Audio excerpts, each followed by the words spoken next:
Hello everyone. જ્યારે કોઈ પૂછે કે ગીતા શું છે ત્યારે કહેવાનું મન થાય કે વર્તક કૃષ્ણનું કવન ગીતા, અડીખમ અર્જુનનું આહવાન ગીતા, ગહન કર્મની ગતિ ગીતા અને બુદ્ધિમતામની બુદ્ધિ ગીતા, જીવન પાથઈની દ્રષ્ટિ ગીતા અને સમર્થમાંય સમર્થ એક વિચાર ગીતા. મિત્રો, સૃષ્ટિ ચાલક જેનો સારથી બને, જેનું નામ લેતા જ તેજસ્વીતા વ્યાપી જાય મહાભારતનું એવું કુશળ પાત્ર એટલે અર્જુન. ગાંડીવના એક ટંકારે ધરા ધ્રુજાવતો આ વીર જ્યારે કુરુક્ષેત્રના રણ મેદાનમાં મોહાંત બને, પોતાના જ સ્નેહીજનોને જોઈને ધર્મનો વિવેદ આદરી બેસે અને સંપૂર્ણપણે સંબંધોની માયાજાળમાં લપેટાય ને સીદંતી મમગાત રાણી કહીને બેસી જાય ને ત્યારે ભગવાન શ્રી કૃષ્ણના મુખારવિંદમાંથી માધુર્યની મીઠી સરવાણી વહે ને એ છે શ્રીમદ ભગવદ્ ગીતા. એ અર્જુનને પોતાના સ્વકર્તવ્યોની અનુભૂતિ કરાવે છે, તો અહમ આત્મના હુરાકેશથી આત્મા સાથેના સંબંધનું ભાન કરાવે છે. અને એટલે જ કદાચ અર્જુન કરિષ્ય વચનમ તવ કહીને જીવન યુદ્ધ લડવા કટિબદ્ધ થાય છે. આ તાકાત છે ભગવદ્ ગીતાની અને તેના સનાતન વિચારોની. આવા વિચારોની તો આજે તાતી જરૂર છે, કારણ કે આજના જમાનામાં સપ્રણ અને સાચા સંબંધો શોધવા એ સૂકા અને વેરાણ રણમાં મધમત્તું સુગંધિત ફૂલ શોધવા બરાબર છે.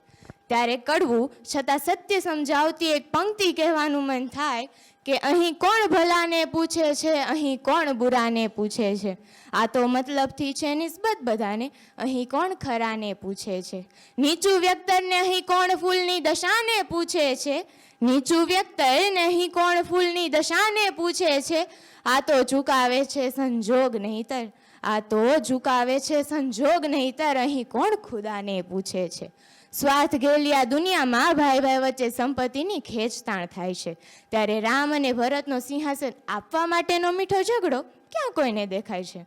આજની મિત્રતા પણ પ્રોફિટ અને પ્લેઝરના સિદ્ધાંતે બંધાય છે, ત્યારે કૃષ્ણ અને સુદામાના સંબંધો ખોવાય છે.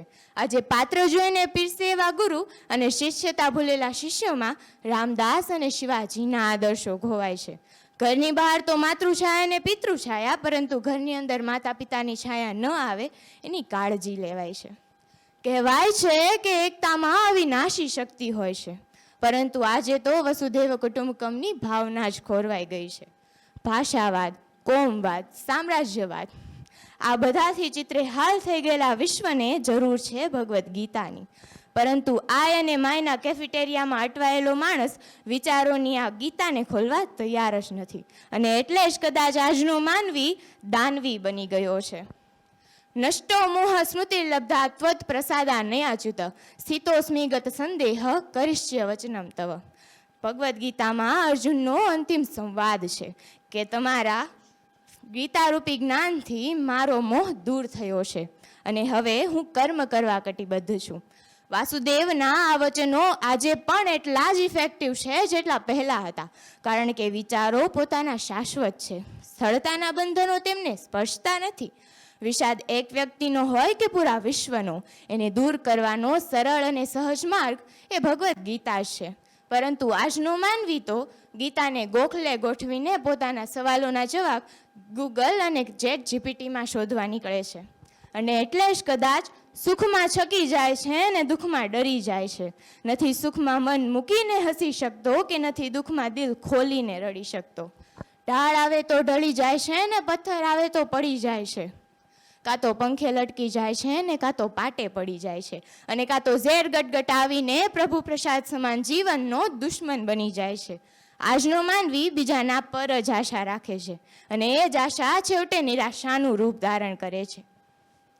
અંતે જ્યારે શ્રી કૃષ્ણ આજના મારા અને તમારા જેવા થાકી ગયેલા, હારી ગયેલા અર્જુનને હિંમત આપે છે, અને એ હિંમત દર્શાવતા એક પંક્તિ કહેવાનું મન થાય કે बस कर्म तुम्हारा कल होगा और कर्म अगर सच्चाई है तो कर्म कहाँ निष्फल होगा, और एक संकट का हल होगा वो आज नहीं तो कल होगा.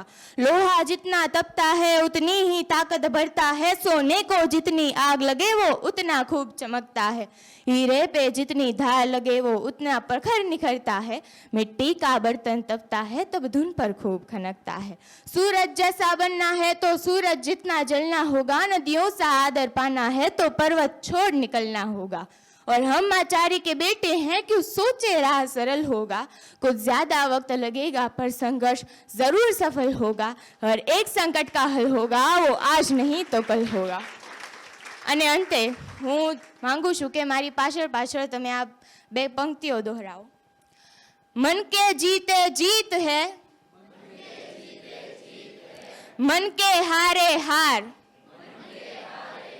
हार गए जो बिन लड़े, उन पर है धिक्कार. धन्यवाद.